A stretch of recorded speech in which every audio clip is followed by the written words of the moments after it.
Hi, my name is Crystal Diff, and I'm the program coordinator for Charlotte County History Services. And I'm Bill McDonald. I'm adult program developer and reference librarian at the Charlotte County Library System. And today we're going to talk about the Barbara Mackle kidnapping and its connection to Charlotte County. Yes, which we have done some programs with in the past that have been pretty popular, so we're trying to bring some more information out for people today. So let's start off with who was Robert Mackle and how did the Mackle brothers contribute to the development of Port Charlotte? Right. Robert Mackle was the Mackle brothers were the big developers here in Charlotte County, and they had $10 down and $10 a month was their big pitch that they made available in newspaper ads and just a lot of Port Charlotte and other towns and cities in Florida. Port St. Lucie, Marco Island was developed by the Mackle brothers. Yeah, so a lot of people don't know a little bit of the background of how Port Charlotte came to be. How did the Mackle brothers even want to be here in Port Charlotte? How did they get the land? And so a little bit of background history is A.C. Frizzell, which he does have a street named after him that many people don't know of. And he owned about 80,000 acres of land. And he basically owned all of this land, the entirety of the Port Charlotte area, and he just sold it to the Mackles after his wife passed away and he couldn't take care of his businesses anymore. He had cattle ranches, many different businesses, even car dealerships in the area. No houses, just land. And he ended up selling it to the Mackles, and he ended up selling it for over $2 million. I think it was $2.3 million in 1954. So wow. That's about $22 million today. That's a good hunk of change. So he made a good deal. Yeah. And so it went from that farmland to the Mackle brothers developing it into this nice town, Port Charlotte. Right.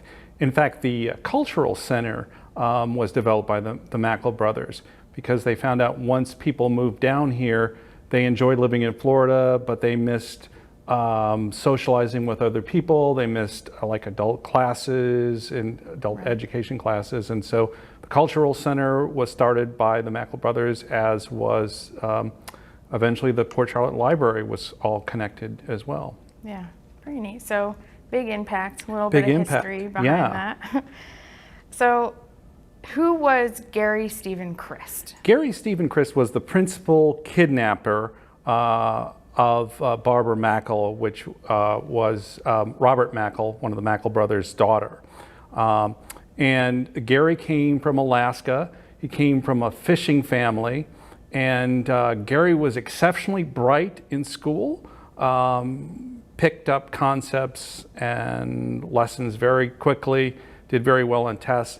But he also got bored very easily, and if he wanted something, he decided the best way to get it was just to take it for himself. So even though he's doing very well in school, he started stealing cars at 12, 13, 14 years of age, accumulated an arrest record. He was sent to like a juvenile facility in Utah, where he was given a test and his IQ was off the charts, somewhere 160, 170.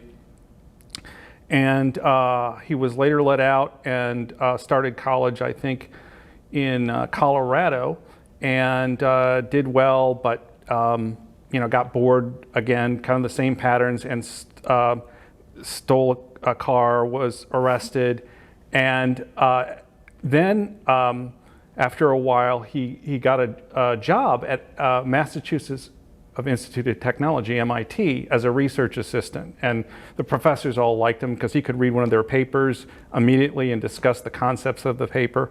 And at this time, he eventually got married, and his wife was pregnant, so they had a little child. And he felt like he should be on the move. So he ended up getting a job at the University of Miami's Marine Research. And so that's kind of where things began to take off with the Yeah, a little bit of a skip there. Yeah. Skip through some Sure. different things over time. It's just passing through. So who was Ruth Eisenhower? Ruth Eisenhower was a graduate student at the University of Miami's Marine Research, and she's originally from Honduras. Her parents, I think, had escaped the concentration camps in Europe during World War II. She spoke several languages. She had a degree, I think, from Mexico in the biological sciences. She spoke several languages. She's a very attractive, vivacious young woman. She meets Gary Stephen Christ, and they spend a lot of time together. And pretty soon, he decides to kind of leave his wife for his time with Ruth Eisenhower. So, Not the nicest situation. that's true. So what was Barbara Mackle's background? What was she studying in college at this time? Yeah, Barbara Mackle was a business economics major at Emory University, which is outside of Atlanta. She obviously came from a very wealthy family, got some of the debutante experience, but she never looked down upon other students or showed that she was better off than anyone else. She was very self-effacing, very genuine person. She was described as quiet, but nice and studious, and just a very friendly person. She was, I think, also involved in some of the sororities at the college at Emory University. Complete opposite, right? Yes, yes. So how did Ruth and Gary plan out the kidnapping of Barbara? Okay, so they're at the University of Miami, and Ruthie is a graduate student in is either marine biology or marine research, and Gary's a technician with he also worked on the fleet of boats that they had. And they decided that they didn't have a lot of money between them, and that they wanted to live really well, and they wanted to live in Europe, and they wanted to have this great life real soon. Not like, oh, we'll get our graduate degrees and we'll go into a starter house. We want it now. So their plan was, if they could do the perfect crime, get a lot of money real quick, and then move to Europe. So they started thinking that one of the perfect crimes was kidnapping. And they decided that the perfect kidnapping victim would be a young woman. A young boy might be kind of risky. A young man in his late teens or early 20s might offer a lot of physical resistance. So they decided that a young woman, college age, from a wealthy family. So they went to the university, they went to the Miami Public Library, and they did a lot of research, and then they found the Mackle family, and found out that they had a daughter named Barbara, and that she went to Emory University, and that her parents, Robert Mackle was worth $65 million. They were going to ask $500,000. So they figured, hey, $500,000 isn't a lot of their $65 million net worth. They'll cough up the money to save their daughter. Now, the other main thing that Gary Stephen Christ visualized is, if he could have the victim in one state, such as Atlanta, and then pick up the money in another state, Florida, that would be more, create an environment of success as far as the outcome of collecting the money and getting away with it. Getting away safer, yeah. Yeah. Yeah, I mean, they were doing all these big deals, the Mackles, so they kind of put themselves on the radar a little bit. Absolutely, yeah. So can you describe the kidnapping? The kidnapping, right. Well, a couple of interesting things are going on. First of all, it's the week before Christmas. This is 1968. This is probably around December 17th, December 18th, a week before Christmas. Not only is it a week before Christmas, but there's a big flu outbreak. You can relate to that now with what's going on. So there's a big flu outbreak, and Barbara is taking her exams, and she comes down with a flu, and she wants to go through the exams, but she realizes that she's too sick to complete them. So she notifies her mother, Jane Mackle, to come up and get her. And so Jane Mackle comes and drives up from southern Florida to the Atlanta area, picks up Barbara Mackle, and they stay at a hotel outside of Emory University called the Roadway Inn. I think they're staying at room 137. So Gary Christ and Ruth Eisenhower, he had built this huge coffin capsule that he was going to put Barbara in, and they loaded it in their van, and they drove all the way up from Miami to about 25 or 30 miles outside of Atlanta, kind of close to Emory University. With a big coffin in the back, right? Exactly. Okay. Yeah. And then they spent a whole day digging a hole and placing the coffin in. So they go to Emory University to look for Barbara Mackle. They pose as a scholarship grantor, like we've got some extra scholarships to give Barbara, and she was a good student, so it was kind of plausible. They find out from her roommates and people at the university that her mother has taken her, and they're staying at the Roadway Inn outside of like Decatur, Georgia. So they book themselves a room in the same hotel, and they kind of observe, and then they kind of find out what room Barbara and her mother are on. And they also observe that Barbara's boyfriend, Stuart Woodward, has been coming in to visit them, and then Stuart leaves.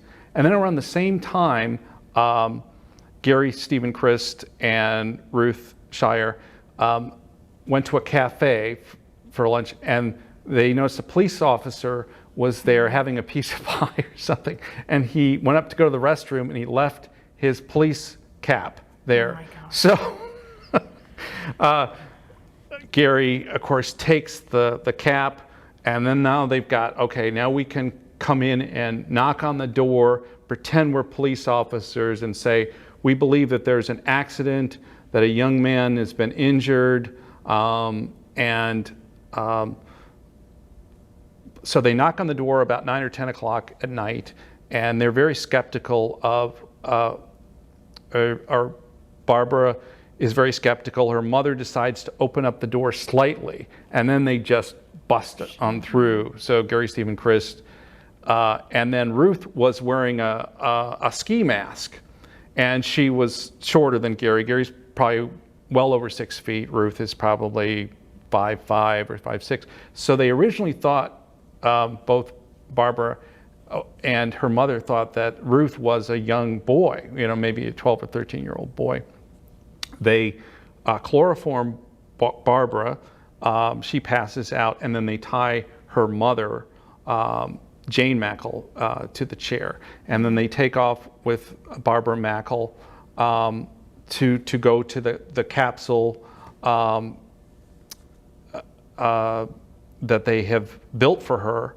And at the same time, Barbara's mother is able to kind of hop outside and go to her car, somehow open the door with her back, and she hits the horn with her head. And this calls attention, and they were able to rescue her, and then she's able to place the call to her husband that her daughter's been kidnapped. Meanwhile, Gary and Ruth take Barbara to the capsule, to the casket, if you will, and Barbara, of course, even though she's kind of half awake because of the chloroform, she knows she's being kidnapped, and she says, "I'll be good. My parents will pay you the money. Please let me go." And they kind of reassure that, your parents will pay the money. You'll be okay. You'll get through this. And they put her in the ground. Oh, before they put her in the ground, they take a picture of her. Right. If you remember, That's the it famous says photo. kidnapped, right? And they want her to smile. And the reason why they want her to smile, as you probably know, is that they want to show her parents that she's still alive. So why pay the ransom if your daughter's not alive? So they bury her, and it is a casket that's reinforced fiberglass. It's got a fan, and now the fan controls the ventilation system. They've got some air tubes in, and the fan and a light, and then they've got they put in some food, some apples, some chocolate, and then they put in some tranquilizers. So thinking she'll just be loopy and won't care that she's kidnapped, which is kind of crazy. And they said and this is kind of eerie, and you can interpret it in different ways. They'll say, your parents, I'm sure, will pay the ransom. You'll be home for Christmas one way or another. Nice. So I don't know if they meant, that it may take a couple of days to rescue her, or she may come back not alive. Or they're just going to set her free at the end. She didn't know. And I guess within 3 hours, her light went out. The fan was still, so she was in total darkness. And here she has the flu. Right. She's in total darkness. She's 20 years old. And also some moisture starts seeping through the casket. So. Yeah, it's pretty terrifying. Pretty terrifying, right? Yeah. So what happened at the first money drop? Because obviously the whole First money point drop, is to right. get money. And Gary is able to contact Robert Mackle, the father of Barbara Mackle, and he instructs him to drop off money at a certain point around Biscayne Bay.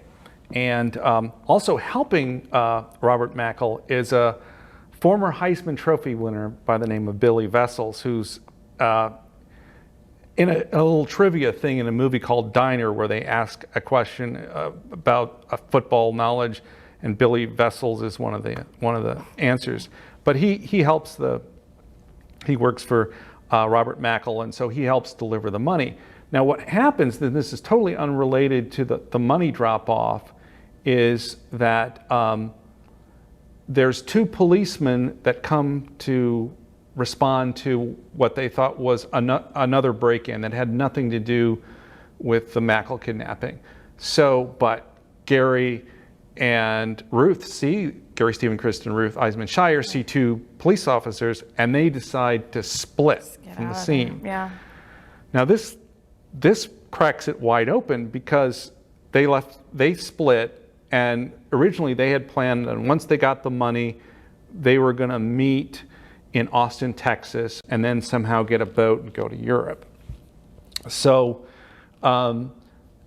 they split, and they lose touch with one another, and the Volvo that they had driven, they leave behind. Now the Volvo is recovered by the police, and it's got pictures of passport pictures of Gary Stephen Christ, of Ruth Eisenhower, their names. The jig is up. Yeah, the gig is up, and also it's got the picture of Barbara Mackle smiling that says kidnapped. So they know their names, they know what they drive. So there's a big break in the case for the police, the authorities, and the FBI.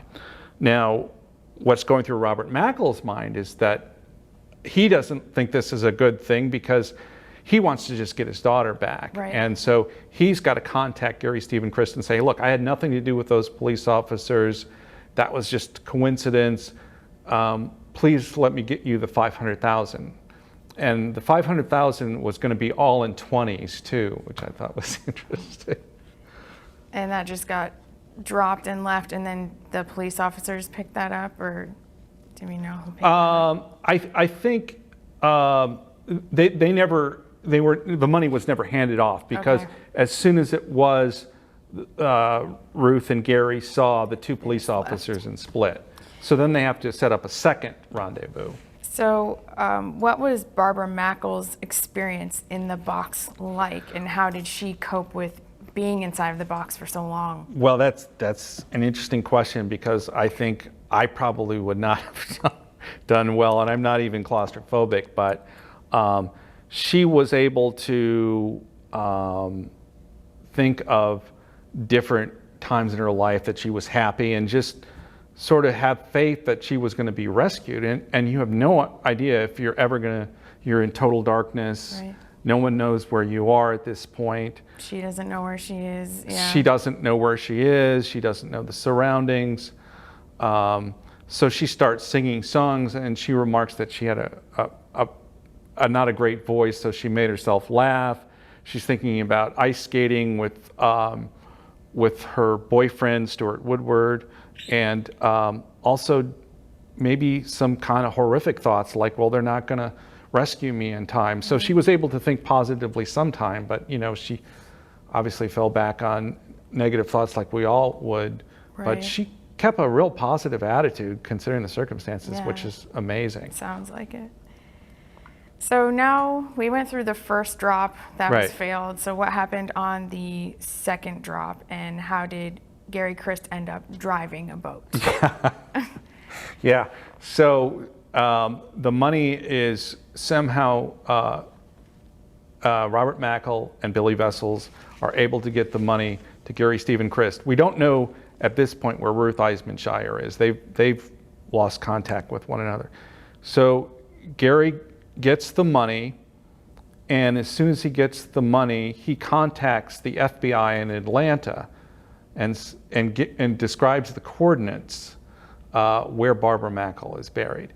So he gets the money. Now this is $500,000. It's all in 20s. Gary has a beard at this time, and he decides to purchase a motorboat right around West Palm Beach. And he goes and he buys a map. Now he uses an alias name other than Gary Stephen Christ to purchase the boat. He pays it all in $20 bills, Nice. which strikes the people at the marina Not as kind of suspicious odd. at Yeah, all. suspicious. He's got the beard. He looks kind of, like he's not in a great mental state. And he also purchases an intercoastal waterway map. Okay. So this kind of, and they call the authorities that, hey, this is probably nothing, but this guy purchased a motorboat with all 20s, and he has an intercoastal waterway map. We just thought we'd let you know. So they start tracking this guy, I guess, and he goes through the intercoastal waterway, goes through Lake Okeechobee and the Caloosahatchee River. Right. And at this time, a Coast Guard helicopter spots him. So he ends up realizing that he's being followed, and he kind of ditches in Hog Island, which is in Charlotte Harbor, very close to El Jobin. Right. So it all comes back. It all comes back to Charlotte County. Yeah, exactly. So after all that, so he's trying to run away, and they get the coordinates for Barbara. How was Barbara Mackle actually rescued? Yeah, it's actually rescued. Well, it's interesting, and I'll talk a little bit more about this, because I ended up getting the phone number of one of the FBI guys that actually, he was retired when I talked to him, but he actually helped pull her out of the ground and carried her. They got the coordinates from Gary Stephen Christ, who contacted the FBI Atlanta office, and then they sent all the Atlanta FBI individuals to that location. And then they got other FBI personnel from different states. Right. But still, even though they have the coordinates, it's just like rural land. You're still a needle in a haystack kind of thing. So they're listening for sounds, and they start hearing this sound, and they realize that it might be Barbara Mackle, and then they kind of knock on something, and she knocks back, and then they pull her out of the ground. Now this maybe took like 6 or 7 hours once they even got to the coordinates, and they don't know if they're going to find her. Barbara doesn't know if if they're even going to be rescued, but she starts hearing noise. But how do you contact somebody when you're below ground? I'm here, you know. And she remarks that when she saw the FBI man, that she never saw more handsome men. And then they said, well, we knew something was wrong. And then we talked to the guy who pulled her out of the ground. He said she complained that, oh, I'm sorry, I'm so heavy. And he said, no, this is the FBI agent I talked to. He said, no, you're light as a feather. So he climbed to a hill, and they were able to get her to a hospital. And she was just dehydrated. So when he was telling me this, he started getting emotional. And I started getting emotional just listening to it, and I'm emotional now. So it's an amazing story. Pretty, terrible experience where it could have ended so horribly, and somehow it ended well with her being actually rescued, and she wasn't hurt very badly at all, even with having the flu and being trapped underground. How and where was Gary Christ apprehended? Gary Christ was apprehended in Hog Island. Now, the local Charlotte County authorities, was Milton Buffington, who was a part-time Charlotte County deputy. He was also worked as a butcher, because this is 1968, and Charlotte County is very sparsely populated. And then the sheriff, Dick McLeod, Richard McLeod, they were kind of in Hog Island, but they didn't know exactly where Gary was. So what they did is they listened to the rustling in the water, because they knew that Gary would want to probably get out over towards the El Jobin side, because it's just mainly gators and mangroves, and it's so they listened, and about midnight they heard the rustling in the water, and then they kind of went to that sound, and there was Gary sitting by a tree, and then they put Milton Buffington put the cuffs on him, and then they read him his rights, and then they contacted the FBI, and the FBI took him in. Didn't put up too much of a fight. No, and the alligators got to him. And most of the money was still there. I think just the cost of the boat, and I think he had spent maybe like $60 or something. So most of the money was totally recovered. So how and where was Ruth apprehended? So Ruth is totally out of the loop. They split up, if you remember, after the first rendezvous that didn't go right, where they saw the two police officers, and they were supposed to meet again in Austin, Texas. Well, Gary never shows up. So Ruth decides to move on. She doesn't have much money. So she somehow gets a job as a nanny. She steals somebody's identity, and she does that for a while. Then she takes off. Then she ends up this is in Texas. She ends up in Oklahoma. She gets a job as a car hop. Oh, and at this time, Ruth Eisenhower becomes the first woman to make the FBI's 10 most wanted list. Okay. So she gets a job eventually with a state mental hospital, and one qualification for working for the hospital is to get your fingerprints. You can kind of see where this is going. So they have the fingerprints of her, and one of the fingerprint analyst was a young woman in Georgia, and she matched it. So you had a woman, about Ruth's age, but 24, 25, 26 years old, who was a fingerprinting analyst, match the fingerprints with Ruth, and then they came to arrest her, and then they both go to court in Georgia. For smart people, they weren't doing very smart things. That's true. So what happened at the trial? At the trial, yeah. Now, Gary Stephen Christ is at the trial. He's reading textbooks on science, seeming disinterested in his own case, which is really bizarre. They would interview him, and he would like make a real interesting interview because he would always have really kind of bizarre but kind of intelligently worded quotations. So make a long story short, the verdict was decided that he didn't kill her. Barbara Mackle came out very healthy, so he was spared the death penalty, and I think got 10 years. Now, he was spared the death penalty by only a couple of votes in the jury. The jury almost gave him the death penalty, but they didn't. And then Ruth Eisenhower got 3 or 4 years in prison, and then she was later deported to Honduras. Not too great for either of them. So now that we talk about the trial, one little thing I have to add, because you think this is the end of the story. What happened to him? I was going to say, what happened to him after the what trial? Happens to him afterwards? Now this is just as unbelievable as what came before. He serves 10 years of prison, goes and somehow works back at the Alaskan family fishing industry, then also gets his college degree, applies and is accepted at a medical school in the Caribbean, attends and graduates, gets his medical degree. This is the same guy that kidnapped her, becomes a medical doctor. At first I read that and I thought, well, maybe they're talking about a different Gary Stephen Chris. No, it's the same dude.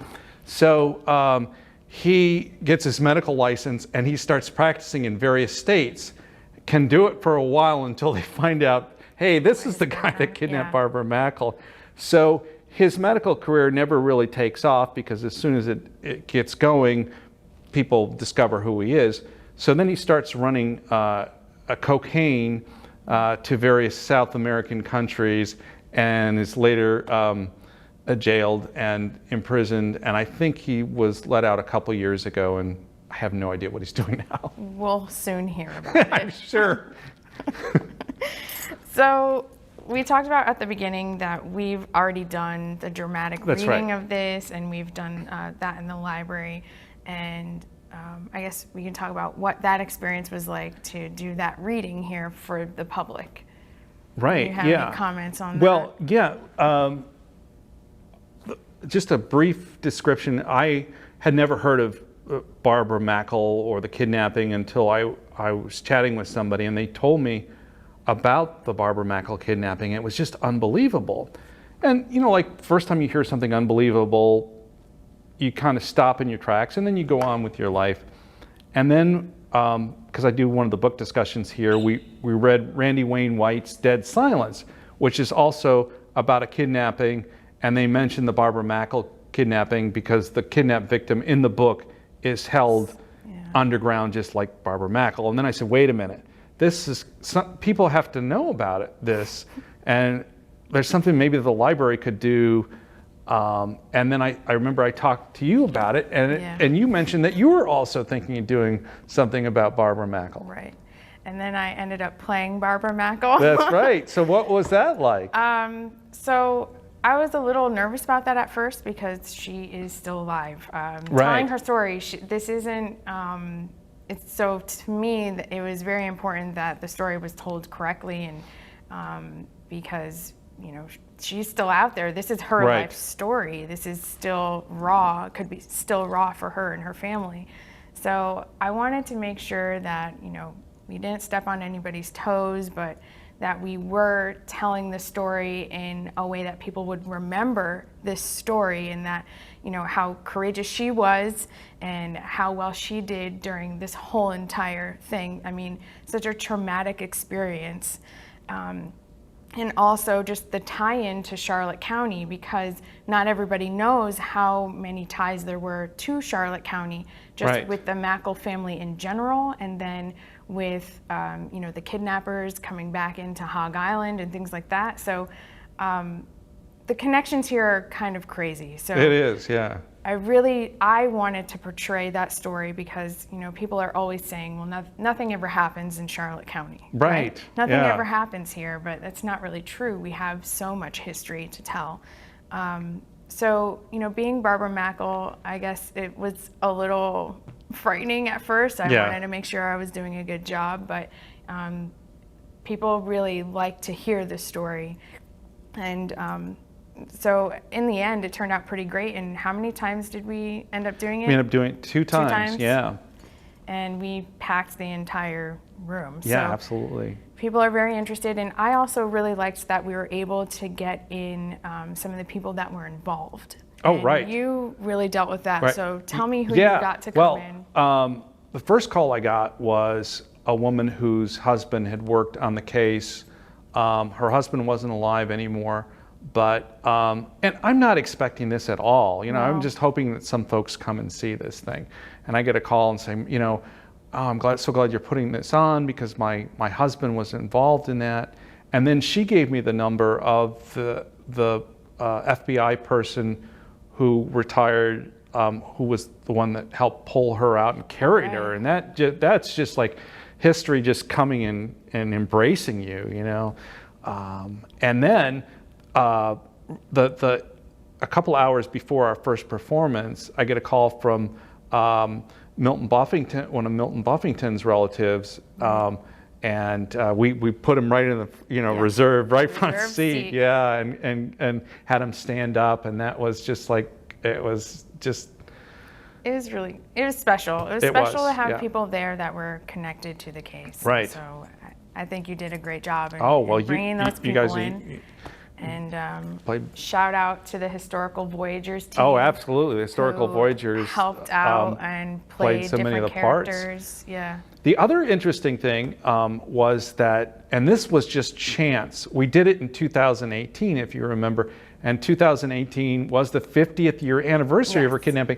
That was just by chance, and the Charlotte Sun called up and wanted to know about what we were doing, and they also asked us some questions about the kidnapping in general, because not only were they going to cover our presentation of it, but they were also planning on doing just a separate article about the kidnapping and how it had a connection to Charlotte County. So just all these weird connections and coincidences and people coming and having a real experience with the case, and they contact us. And then the last one is this was about a year ago. I get a call from a college kid who's at FGCU, and he's at his college class went to the Florida News Press, the Fort Myers paper, and they pulled different stories and they would do a report on that. And he just happened to pick the Barbara Mackle kid. And somehow he got my name and he started talking about it. And he was just as engrossed with it as we were, It's almost like you can get obsessed with this in a way. So. Well, I enjoyed it. I'm sure eventually we will do another show. Absolutely, yeah. Another rendition of me being Barbara Mackle. All right, well, thank you so much. Absolutely, thank you, Crystal. And I enjoy telling this story, and I hope that everybody else enjoys learning about this story a little bit more and connecting it to our own history in the area. Absolutely. All right, thank you. Thank you.